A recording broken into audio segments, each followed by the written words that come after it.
Take a look at these vibrant, deep red beetroots and aromatic native ginger gifts sent from my grandmother's countryside garden. Just touching them brings back memories of the honey-infused tea she carefully prepared for our family whenever the weather turned cold. To me, this is more than just a drink. It's a healthy elixir that warms the body, provides essential nutrients, and awakens a vibrant energy from within. In today's video, I'd like to invite you into my kitchen as we learn to care for ourselves through these simple yet profound natural gifts. Before we begin, I'm curious, which country or region are you watching this journey from? Please leave a comment below so I can connect with you. First, let's start with the red beetroot. In my experience, the freshness of the ingredients determines 70% of the tea's quality. I always prioritize bulbs that feel heavy, with smooth skin and a deep purple-red hue. These characteristics indicate that the beetroot is at its peak, nutrient-dense, and incredibly juicy. I wash the beetroot to soften the surface soil. A professional tip is to use a small brush to scrub thoroughly, especially the crevices near the stem where bacteria and sand accumulate the most. Deep cleaning ensures the purity of our herbal tea. Once cleaned, I begin to peel. Since the red pigment in beetroot is very potent and stains easily, I always recommend wearing gloves to maintain hygiene and keep your kitchen space spotless.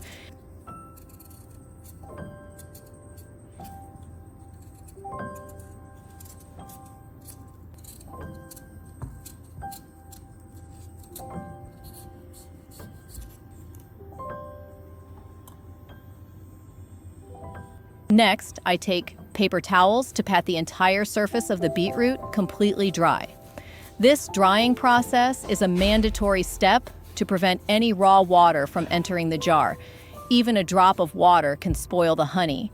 Be patient and ensure every inch is perfectly dry. Once the beetroot is completely dry, I use a shredder to create fine, thin strands.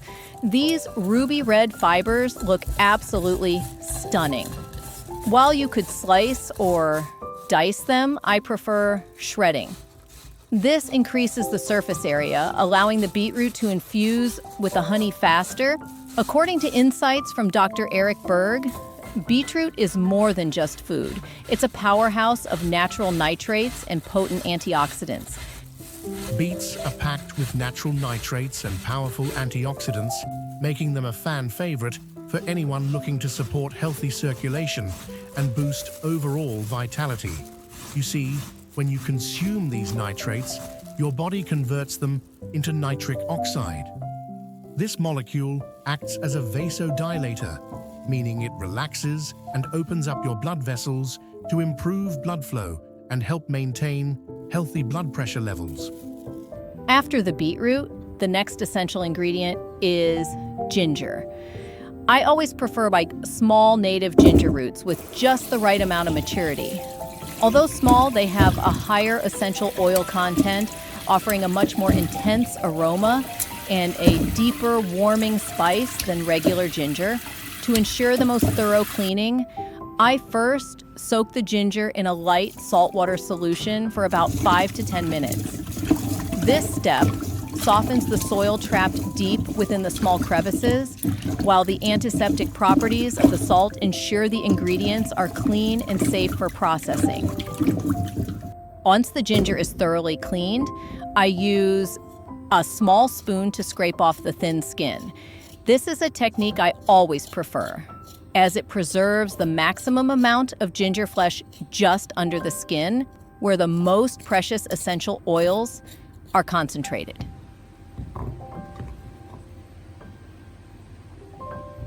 Next, I use a shredder to create fine, tiny strands. Shredding it this way not only helps the ginger release its essential oils faster during soaking, but also creates a perfect infused texture for our tea. I especially love this moment. The signature bold aroma of ginger always brings a sense of warmth and comfort, instantly relaxing my mind.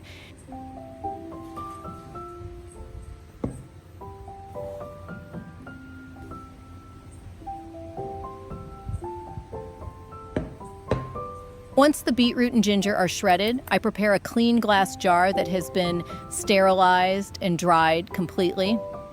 In my experience, the cleanliness of the jar is the key factor in preventing the infusion from spoiling over time. I start by placing a layer of beetroot at the bottom first. This vibrant ruby red layer will be the foundation that creates a captivating color for our tea. Then I add a layer of ginger and continue alternating until all the ingredients are in. This layering technique helps the essences of ginger and beetroot infuse and blend together most effectively. Next, I slowly pour pure honey into the jar. I make sure to pour it gradually, allowing the honey to seep through and evenly coat every strand of beetroot and ginger, ensuring no gaps are left behind. Then I use a clean spoon to gently press down, allowing any air bubbles to escape. Removing air is a vital technique to preserve the mixture in an ideal anaerobic environment, keeping the flavor fresh. Watching the golden honey blend with the ruby red color of the beetroot is truly mesmerizing. The entire jar now looks like a pure, natural syrup.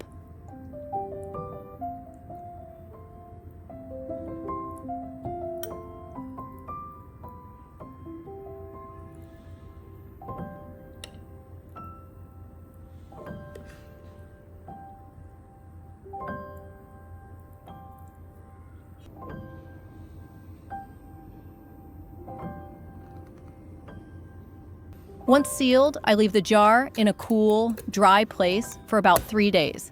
This waiting period is essential for the honey to slowly infuse and extract the full essence from every strand of the ingredients. By the 3rd day, our tea infusion is ready. At this point, the honey has fully penetrated every strand of beetroot and ginger. You can see the color has transformed into a sophisticated and beautiful amber red hue. The beetroot strands are now much softer, while the ginger has taken on a natural rosy pink tint from the beetroot pigments. This combination is truly inviting and packed with peak nutrient concentration. This drink is a perfect blend of ginger's signature warmth and the natural sweetness of beetroot and honey. To me, it's a simple yet invaluable gift for daily self-care.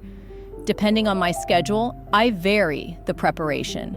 On busy mornings, 2 teaspoons in warm water are all it takes. For slower moments, I prefer a small teapot with water at 40 to 50 degrees Celsius to preserve the honey's full essence. Sipping this warm tea early in the day relaxes my body and provides positive energy, helping me feel more vibrant and energetic in everything I do. The best part is eating the shredded ginger and beetroot after finishing the tea. Thanks to the fine shredding and long soaking, they aren't pungent, but rather crunchy and sweet, providing extra fiber and antioxidants. However, please note that this is only a supportive drink from natural ingredients and is not a substitute for medical treatment. If you have underlying health conditions, allergies, or are undergoing medical treatment, please consult your doctor before regular use. If you have any interesting preparation tips or better soaking methods, please share them in the comments below. I look forward to learning from your experiences. Don't forget to like and subscribe to join me for more natural health recipes. Thank you for staying until the end of the video. Wishing you all health, a radiant complexion, and abundant energy. Goodbye, and see you in the next video.